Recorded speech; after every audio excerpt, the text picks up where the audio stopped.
Today I'm going to show you how to do the side seams of the Coast Coat. There are two different ways to do this, and I'll briefly show you both.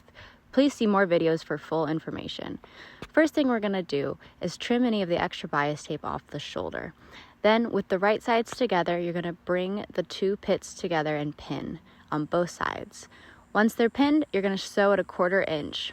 Then press the seams open, grab your bias tape, and cut to measure. Give it a quick press to take out that seam, and just like everywhere else, we're going to pin in the center with the center seam. Once it's pinned, we're going to go ahead and sew on either side of the bias tape. And that's it for that method. For this other method, if you have thicker fabric, I recommend doing it. See a full video on my Instagram for how to sew bias tape. And that's it. Thanks!